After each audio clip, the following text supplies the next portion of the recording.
Olá, boa noite. Eu sou Rosiane Kennedy e você confere conosco a partir de agora as notícias que circularam hoje nos corredores do poder.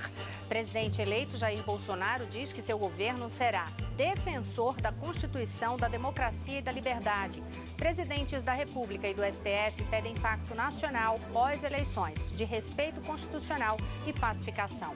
Os detalhes você confere a partir de agora aqui, diretamente de Brasília, pela TV Brasil, pela Rádio Nacional e emissoras públicas de todo o país.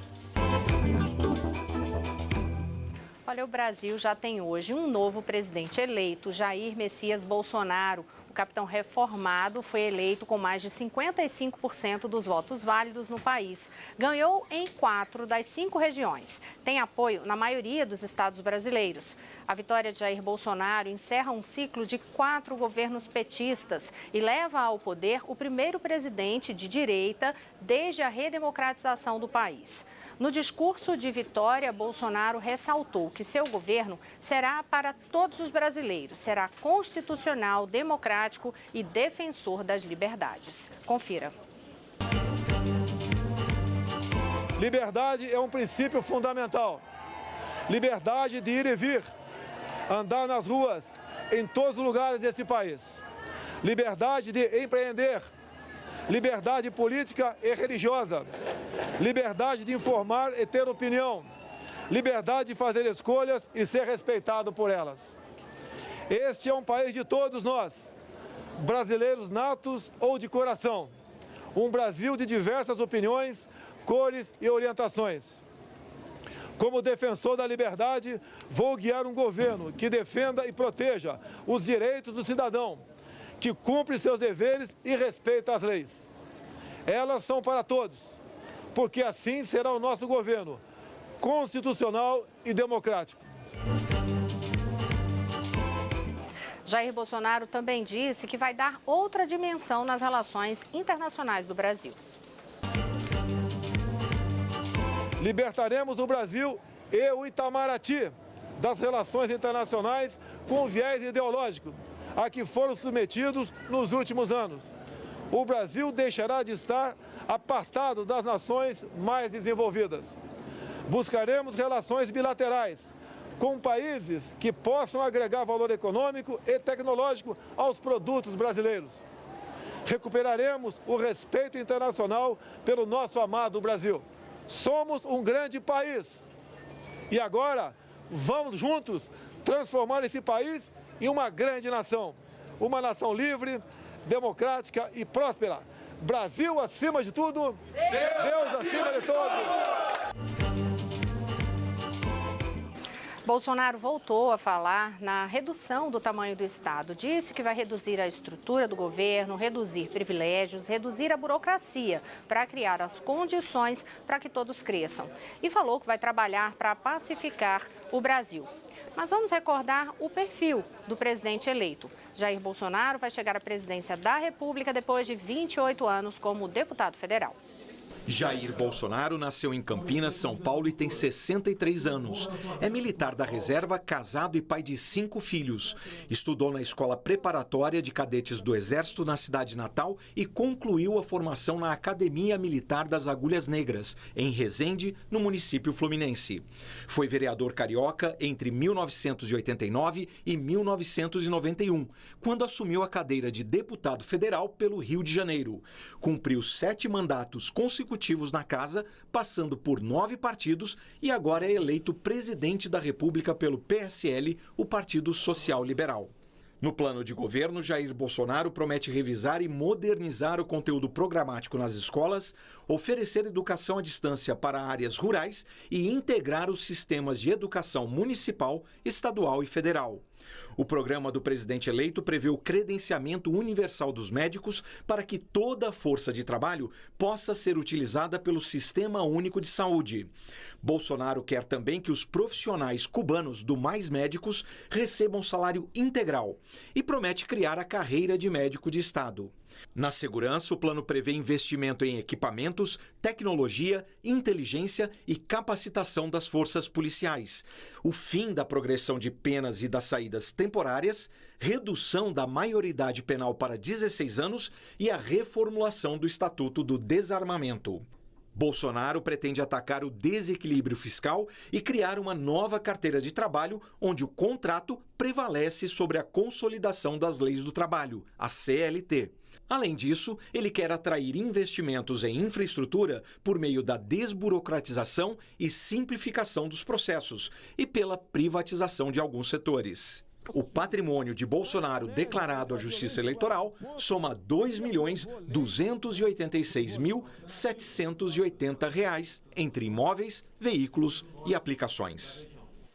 A vitória de Jair Bolsonaro foi recebida com festa pelo país. Em frente à casa dele, no Rio de Janeiro, militantes se aglomeraram, mas, por questão de segurança, ele não pôde ir pessoalmente agradecer. Confira.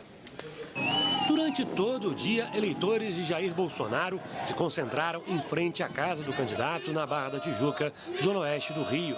Na parte da tarde, o trânsito precisou ser interditado no local devido à grande quantidade de pessoas. Quando os primeiros resultados da apuração foram divulgados, começou a festa. Maravilhoso, era tudo que a gente precisava e queria. Eu escolhi a mudança, a diferença. A vitória do povo brasileiro. O povo brasileiro clamava por isso. Agora o Brasil está em boas mãos. Os eleitores de Jair Bolsonaro também comemoraram em vários locais no Brasil. Por exemplo, a Avenida Paulista, em São Paulo. Teve também carreata aqui em Brasília, na Esplanada dos Ministérios, e em Curitiba, onde os atos foram realizados em frente à sede da Polícia Federal, onde está preso o ex-presidente Lula. A questão da segurança do presidente eleito, Jair Bolsonaro, tem limitado a circulação dele. Bolsonaro, a gente lembra, sofreu um atentado no dia 6 de setembro, foi esfaqueado durante um ato de campanha em Minas Gerais. A partir dali, fez 2 cirurgias, ficou afastado da campanha de rua. Ontem, ao ir votar, teve inclusive todo um esquema diferenciado, entrou pelos fundos no prédio, foi de colete à prova de balas. Hoje, um dia após a vitória, ele ficou em casa recebendo correligionários. Maurício de Almeida conta pra gente como foi o dia do presidente eleito. Se já tem previsão também de agenda para os próximos dias. Boa noite. Olá, Rosiane, boa noite. O presidente eleito Jair Bolsonaro está evitando sair de casa por causa dessas questões de segurança, como você falou, e também devido a problemas médicos, já que ele ainda não está completamente recuperado das 2 cirurgias. Hoje, Bolsonaro recebeu em casa a visita de diversos políticos. Entre eles estava Onyx Lorenzoni, apontado como futuro ministro da Casa Civil. Para amanhã estão marcadas novas reuniões aqui no Rio de Janeiro. A viagem para Brasília foi adiada e só deve acontecer na semana que vem, quando provavelmente Bolsonaro vai se reunir com o presidente Michel Temer. Por enquanto, o gabinete de transição vai funcionar aqui mesmo na casa de Bolsonaro, que tem segurança reforçada. Amanhã, ele vai se encontrar com diversos aliados, entre eles o economista Paulo Guedes, que deve ser o futuro ministro da Fazenda. Entre os temas das reuniões está o número de ministérios no próximo governo. A promessa inicial era reduzir dos atuais 29 para 15. A divulgação da lista completa de ministros ainda deve demorar. De acordo com Onyx Lorenzoni, o anúncio oficial só deve acontecer no fim de novembro ou até mesmo no início de dezembro. Já os primeiros nomes da equipe de transição vão ser revelados ainda essa semana, para que o trabalho comece na próxima segunda, no prédio do Centro Cultural do Banco do Brasil, aí em Brasília. Rosiane. Obrigada, Maurício. Daqui a pouquinho a gente volta a conversar sobre transição. Agora vamos falar do candidato derrotado nas urnas, o candidato do PT, Fernando Haddad. Ele teve pouco menos de 45% dos votos válidos no país. Em termos regionais, só venceu no Nordeste. A onda antipetista avançou inclusive no Norte. O pior resultado de Haddad em todo o país foi no Acre, estado que foi governado pelo PT durante 20 anos. Lá, Bolsonaro teve mais de 77% dos votos. Haddad, pouco mais de 22%. No discurso após o resultado, Fernando Haddad não parabenizou o vencedor, como seria de praxe, apesar de, durante toda a campanha, ter falado que trabalharia pela pacificação no país. No discurso, Haddad defendeu a democracia e deixou claro que representará a oposição. Nós temos uma tarefa enorme no país, que é, em nome da democracia, defender o pensamento, defender as liberdades desses 45 milhões de brasileiros que nos acompanharam até aqui. Nós temos a responsabilidade de fazer uma oposição colocando os interesses nacionais, o interesse de todo o povo brasileiro, acima de tudo. Porque nós aqui temos um compromisso com a prosperidade desse país, nós que ajudamos a construir a democracia, uma das maiores do mundo no Brasil, temos que ter um compromisso em mantê-la. Hoje, depois de ter sido cobrado politicamente sobre o gesto, Fernando Haddad postou uma mensagem no Twitter parabenizando o adversário pela vitória. Ele disse: presidente Jair Bolsonaro, desejo-lhe sucesso, nosso país merece o melhor. Escreva essa mensagem hoje de coração leve e com sinceridade para que ela estimule o melhor de todos nós. Boa sorte. E também pelas redes sociais, Bolsonaro agradeceu a mensagem. Disse: senhor Fernando Haddad, obrigado pelas palavras. Realmente o Brasil merece o melhor. Após o resultado, o presidente da República, Michel Temer, falou com Jair Bolsonaro por telefone. Temer disse que pôde perceber o entusiasmo do presidente eleito, não só quando conversou com ele, mas também quando Bolsonaro fez as declarações que buscam a pacificação e a harmonia no país.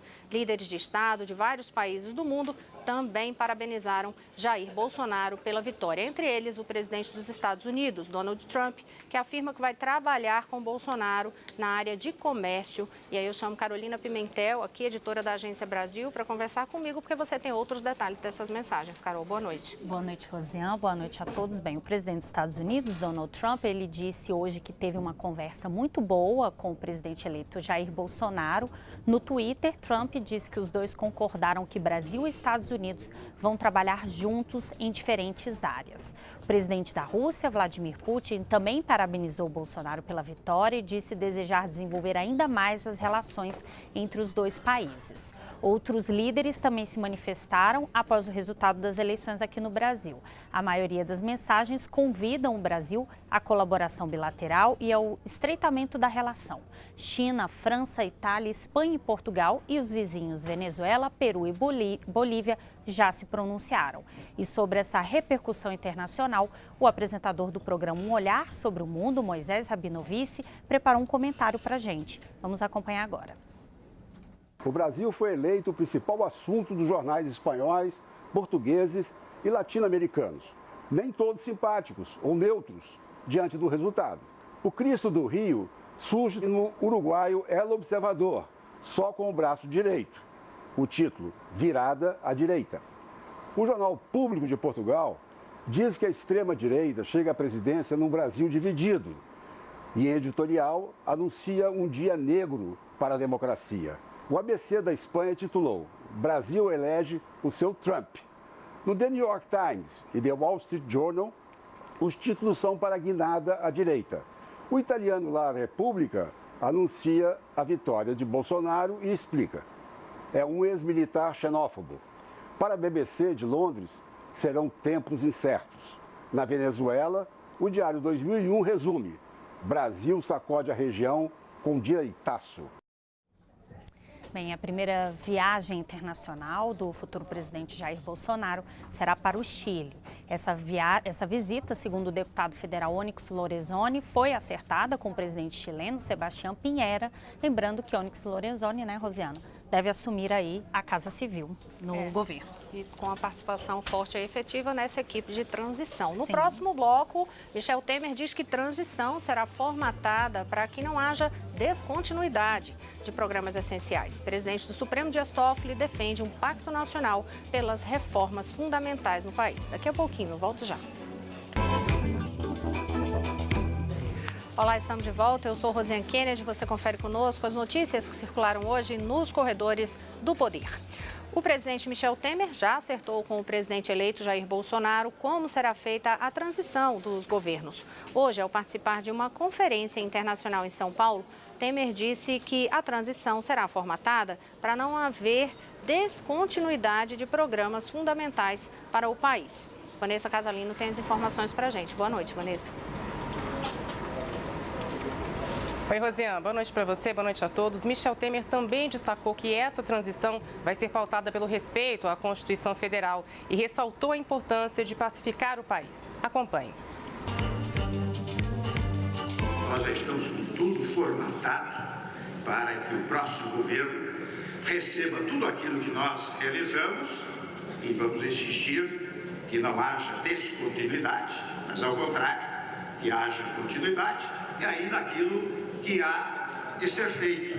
E eu vejo com muita alegria, muita satisfação que vários setores do governo eleito já dizem que certas coisas têm que continuar para ter estabilidade social, para ter estabilidade política, para ter a pacificação nacional.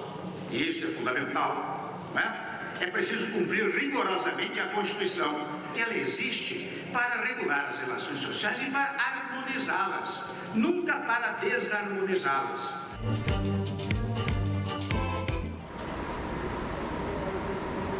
O presidente disse ainda que num governo democrático é fundamental que haja oposição e que oposição não significa tentar destruir o novo governo. Michel Temer voltou a falar sobre reforma da Previdência. Sem mais detalhes, disse que houve uma trama monumental montada no Congresso para que ela não fosse aprovada no governo dele. Rosiane. Obrigada, Vanessa. E sobre transição, hoje eu conversei com o coordenador da transição do governo Temer para o presidente Jair Bolsonaro, que é o ministro-chefe da Casa Civil, Eliseu Padilha. Ele previu que o novo governo vai ter um caminho árduo pela frente para aprovar as reformas essenciais, como a reforma da Previdência. Padilha, que atua como articulador político há tempo, desde o governo Fernando Henrique Cardoso, ressaltou que, em início de gestão, é comum haver um período ali de lua de mel entre o novo presidente e o legislativo. Isso dura em torno de 90 a 120 dias, mas não é prazo suficiente para aprovar a reforma. Eliseu Padilha também falou na necessidade de pacificar o país. Confira. Nós todos que fazemos vida pública, os atuais, os futuros, nós temos que nos dar conta que o Brasil não pode conviver com divisão profunda, porque nós não vamos avançar naquilo que tem que avançar no interesse da população. Nós temos que ter um compromisso com a pacificação. O governo governa para todos, ele não vai governar apenas para aqueles que votaram nele. Ele tem que ter o mesmo tratamento para todos os brasileiros. Passada a eleição, agora passamos para o período da administração. E a administração, todos os brasileiros estão incluídos. Nós devemos incluir todos neste processo. Nós não podemos imaginar que ter uma divisão em que do nós contra eles, eu penso que isso tem que ser banido nesse processo. E todos os governantes, a começar pelo presidente Michel Temer, pelas palavras do presidente Michel Temer, deveriam, como ele fez, deveriam pregar e agir para que nós tivéssemos a pacificação nacional, porque o Brasil vai precisar disso. Nós não teremos dias de facilidade, não, nós teremos dias de dificuldades e precisamos estar unidos.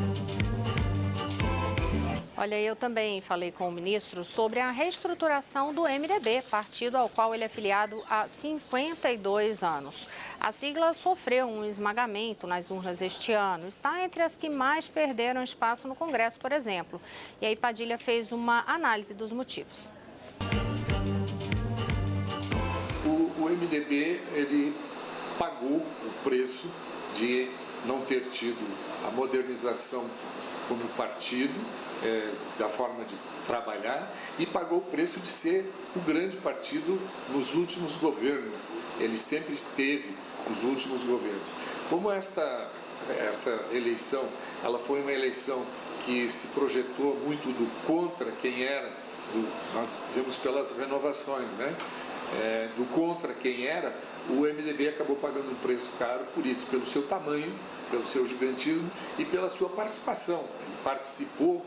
Ele era o grande partido em muitos governos, ele sempre participou, era ele era o fiador da governabilidade, e então acabou pagando o preço por essa sua participação mais objetiva também.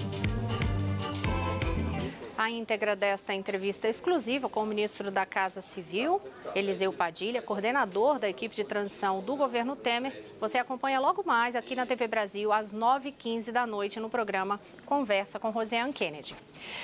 E olha, a preocupação com a pacificação do país foi manifestada por diversas autoridades. O presidente do Supremo Tribunal Federal, ministro Dias Toffoli, defendeu uma convivência harmoniosa. Leandro Martins, da Rádio Nacional, tem os detalhes. reformas. O que mais disse o presidente do STF, Leandro? Boa noite.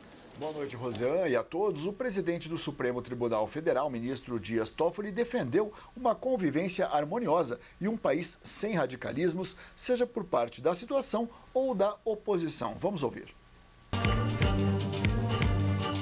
Uma vez eleito, o presidente da República e o vice-presidente da República passam a ser os representantes da nação e não apenas dos seus eleitores. Passam a ser presidente de todos. É preciso respeitar aqueles que não lograram êxito em se eleger e também a oposição política que se formará. É momento de união, é momento de serenidade e de combate a qualquer tipo de radicalismo, em qualquer posição, seja na situação, seja na oposição que ora a nação brasileira decidiu pela maioria dos votos. O presidente do Supremo defendeu um pacto nacional pelas reformas fundamentais no país. Dias Toffoli também fez uma defesa das liberdades de expressão, de imprensa, de opinião, de consciência política, de crença e culto. E ressaltou que é na pluralidade e na diversidade e no respeito às diferenças que se constrói uma nação. Rosiane. Obrigada, Leandro. E por falar na questão das reformas, a eleição de Jair Bolsonaro gerou otimismo no mercado e em diversos setores econômicos. O dólar opera em baixa, a Bolsa de Valores em alta, a Confederação Nacional da Indústria e a Confederação Nacional também de Comércio manifestaram otimismo. A Confederação CNI, especificamente Nacional da Indústria, manifestou otimismo de que o país se fortalecerá nos próximos 4 anos com a aceleração de reformas econômicas e institucionais. A agência de classificação de risco Moody's Investors avaliou que o presidente eleito deve criar mais confiança entre os investidores, mas advertiu que o Congresso fragmentado ainda representa risco para as reformas e que é preciso maior clareza sobre como será a condução da economia. Agora, a gente falou bastante até o momento sobre o poder federal. Vamos saber também como ficou a divisão de forças políticas nos estados. 14 governadores foram eleitos no segundo turno, alguns com folga, outros em disputa acirrada. Confira. Destaque para Minas Gerais. Romeu Zema, do Novo, teve 71,8% dos votos, contra 28,2% de Antônio Anastasia, do PSDB. Mesma situação em Santa Catarina. Comandante Moisés, do PSL, também teve mais de 71% das preferências e Gelson Merizio, do PSD, somou 28,91%. No Distrito Federal, foi Ibanez Rocha, do MDB, que venceu com grande vantagem, 69,79%. Rodrigo Hollenberg, do PSB, foi derrotado com 30,21%. Já no campo das disputas acirradas, São Paulo aparece no topo. João Dória, do PSDB, foi eleito com 51,75% dos votos, derrotando o governador Márcio França, do PSB, que conseguiu 48,25% das preferências, uma diferença de 3,5%. No Amapá, Valdez Góes, do PDT, venceu com 52,35%. João Alberto Capiberibe, do PSB, somou 47,65%. No Mato Grosso do Sul, outra diferença pequena. Reinaldo Azambuja, do PSDB, foi reeleito com 52,35%. Juiz Odilon, do PDT, teve 47,65%. E 14 partidos elegeram governadores nesta eleição. O PT teve o maior número, 4.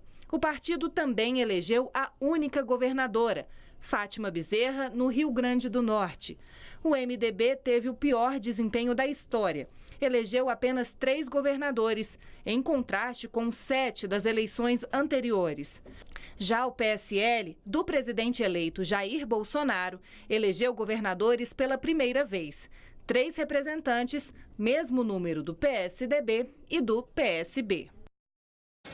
Olha, a análise política sobre a força dos partidos pelo país passa não apenas pelo número de estados, mas pelo tamanho da população. Por exemplo, o PSDB encolheu, mas mantém o comando do maior colégio eleitoral do país, que é o estado de São Paulo. O Partido Novo só tem o governo de um estado, mas é o segundo maior colégio eleitoral do país, que é Minas Gerais. Já o PT conquistou o maior número de governadores, 4, mas em estados menores. E agora, uma última notícia. Após o segundo turno, a chefe da missão da OEA, Laura Chinchilla, deu hoje uma entrevista coletiva e destacou que a votação transcorreu em paz, que o TSE fez trabalho profissional e que o sistema brasileiro é seguro e efetivo. Apesar disso, ela destacou o aumento das fake news no segundo turno. Mariana Jungmann fala mais sobre isso para a gente. Boa noite, Mari. Oi, boa noite, Rosiane. Pois é, a chefe da missão de observadores da OEA, Laura Chinchilla, disse que apesar aí dos esforços e da reação enérgica das autoridades brasileiras, as fake news e a desinformação cresceram entre o primeiro e o segundo turno. Ela disse que não tem aí solução imediata e efetiva para esse problema que é mundial, mas disse que os partidos políticos e os candidatos devem ser chamados a se responsabilizarem por isso. Ela também sugeriu uma alfabetização digital da população para resolver o problema. Rosiane. Obrigada, Mário. Uma boa noite a todos. Até amanhã.